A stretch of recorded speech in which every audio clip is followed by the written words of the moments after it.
Well, good morning, everyone, and welcome to what is week 11 of our Chronological Bible Reading Plan here for 2018. It's actually a big weekend for us as a church as well. We've got a prophetic weekend this weekend, but I made a commitment at the start of these tutorials, at the start of this year, to doing a video for you each and every weekend. We are a fifth of the way through. Okay, so how good's that? So I'm trying every week to try a little bit of different scenery for you, and as you can see, in a desperate attempt this week to also wear a different shirt every week. So I'm kind of running out of options. All right, please don't be put off. All right, let's get straight into this. This week's week 11, we're in the Book of Deuteronomy. Effectively, probably last week you should have finished the Book of Numbers and, strictly speaking, started Deuteronomy. But effectively, we are this week reading the first 23 chapters of what is the fifth and the final book of Moses, okay, or what we call the Torah, or in the Greek it's the Pentateuch, pent meaning five, so it's the fifth book, it's the last book of Moses. Deuteronomy is one of the most quoted books in the New Testament, all right, including Jesus himself, who quoted it 10 times at least. In the Hebrew Bible, as I've said up to now, these first 5 books are named after the first sentence of each book. So the Hebrews call this book, these are the words, okay, big deal. But in the Greek, the book has been called, and what we call it is Deuteronomy, which simply means repetition. Okay, Deuteronomy means repetition. And so what we see in this book is a mix of repeating stories and repeating the stipulations. Remember, this is set at the people who have now been 40 years after coming out of Egypt. And so this is Moses' last chance before he dies, and he does die in this book. Sorry to ruin it for you. They don't hit an iceberg. They do get through the promised land. But so there's 40 years at the end of their 40-year journey. Of Deuteronomy is written, and so there is a need Moses feels to repeat to God's people just before he leaves them and just before they go into the promised land some of the most important things and lessons in their journey so far. So 2 things essentially that he repeats. One is some of the stories of the wilderness years, and so some of the places that they've been. He recaps some of those stories, some of the mistakes made by their now deceased relatives, and some of the lessons that they should learn from those mistakes, and not even their ancestors' mistakes, but their mistakes. Remember, it was only last week in the book of Numbers that this very same generation made the same mistake that their forefathers did when they worshipped other gods. A plague came and 24,000 of them died right there on the boundary of crossing into the promised land. So a lot of this book has to do with reminding them of some of the stories that have happened in the past, to make sure, although it's not going to happen, to make sure that they learn from those lessons and don't repeat those stories into their future. The second thing that Moses is really committed to reminding them of is not only the stories, but the stipulations, all right? So there's a lot of reminding in the book of Deuteronomy of the laws and the commands and the decrees and the instructions that God has given them in their past, the importance of obeying him, and the conditions of the covenant that they entered into on the first year they came out of Egypt, right back there at the mountain of Sinai. The essence of this Mosaic covenant, remember, is simply this: if they obey him, if they give themselves to strict adherence to his commands, then not only are they promised, will they take possession of the land that God has promised them, but God will make them a shining beacon of light to the nations around them. It will go well for you, he says to them, if and only if you obey the commands of the Lord. But if you disobey, then you will be scattered, you'll be taken away from your land.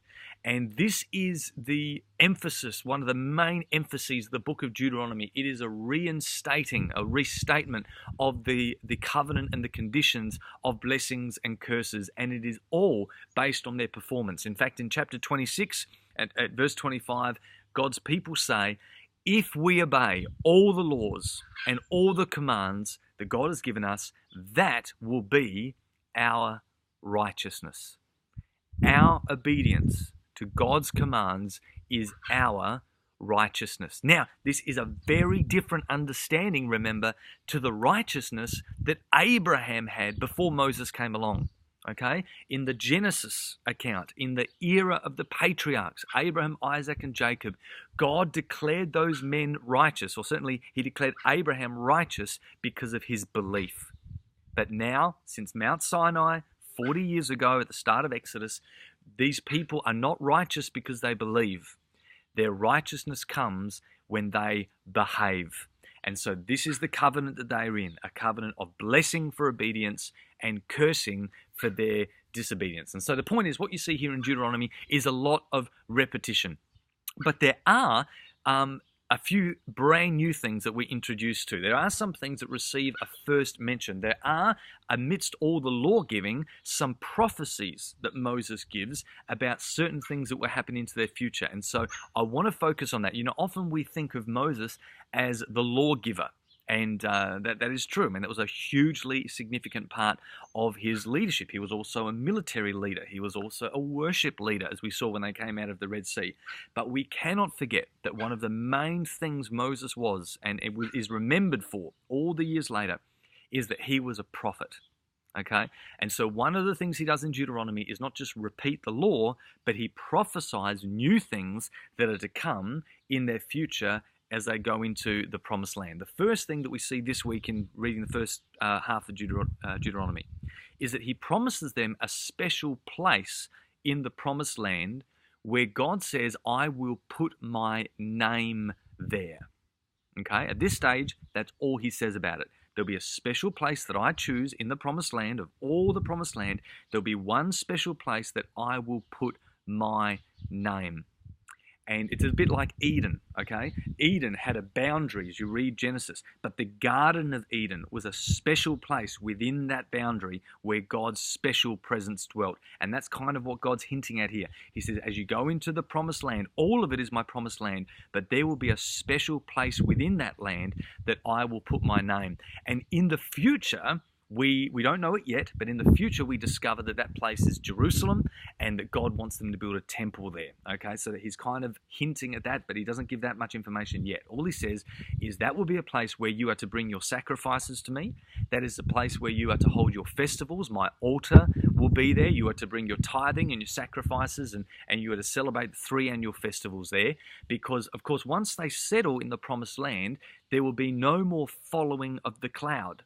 Okay, or following of the fire, because their journey is over. They've come to the place of rest. The promised land is a place of peace, and so they've come to a place of rest. But God says, I'm going to put my name in a permanent place of my presence there. And so Moses prophesies that in these chapters. The second thing he prophesies is that in the future will come a new form of government. Okay, he literally tells them that in the future, your people will ask you for a king.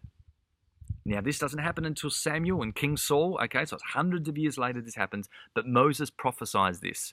And he says, listen, when that happens, he's not saying it's God's will, but he says when it happens, because I know it will, when it happens, the king that you have, the king that you choose must make sure that he doesn't make his wealth everything. He doesn't depend on his wealth, he depends on me, okay? He mustn't believe that he is somehow above the law, okay? And thirdly, he must make sure that he doesn't succumb to the temptation of having multiple wives, because having multiple wives will inevitably find a chink in his armor that will lead him to worship foreign gods and commit idolatry. Okay, so Moses, hundreds of years earlier, prophesied these things, which you and I know, and we're going to find out in the next few months, is fulfilled again and again in men like Saul and David and Solomon and the rest of the kings. All right, so, Moses' words come true, but he prophesies that will happen this week in these readings. And the third thing that he prophesies, number one, a special place. Number two, a new system of government. He prophesies basically a monarchy, that they'll ask for a king. Number three, he prophesies that another prophet like me, okay, another prophet like Moses will come into the future, and you must listen to what he says. Okay, now he's not talking about Joshua.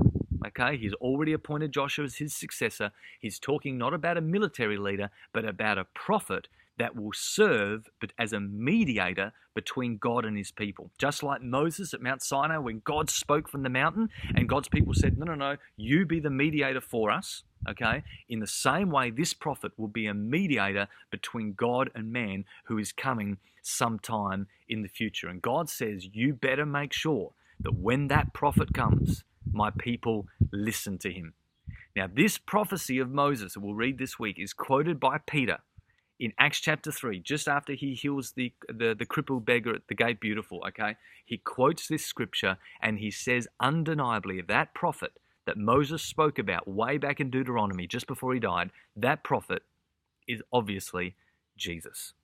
That prophet that Moses spoke about, the great prophet that God's people should listen to, is Jesus. And if you want to, this week, as you come across that prophecy, maybe look on the internet, look up some articles, because there's so many people, obviously, that have written about this, and the many, many similarities between Moses and Jesus. The fact that when they were born, God's people were under the oppression of foreign leaders. The fact that when they were born, the ruler of the time was killing all the Hebrew boys at the time. Moses and Jesus both have those same stories.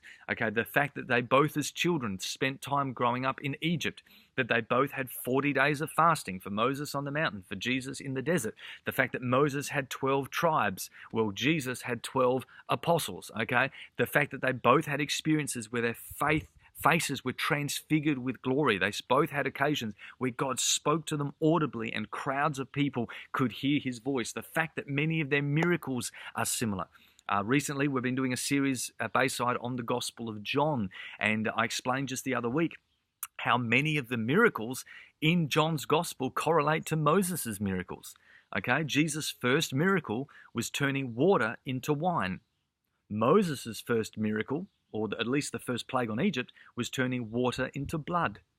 Okay, water into blood, water into wine. Jesus is the prophet that is just like Moses, as you might have heard in Asian markets if you've traveled. It is same, okay? They are same, but Jesus is, of course, vastly superior, as the book of Hebrews and John's Gospel and others bring up time and time again. So look out for those three things. A prophet like me will come. A new form of government, a monarchy, a king will come. And thirdly, he says that I will have a place in the promised land, that I will settle my name. And so amongst all the repetition of the stories and stipulations, there's also prophetic promises that take place. Enjoy your readings this week, guys. Enjoy Deuteronomy. Enjoy the language of love that comes out of it as well. There's also quite unique 40 years later. But anyway, you'll see that this week. Enjoy Deuteronomy, 3 through to 23. Bless you heaps. Bye.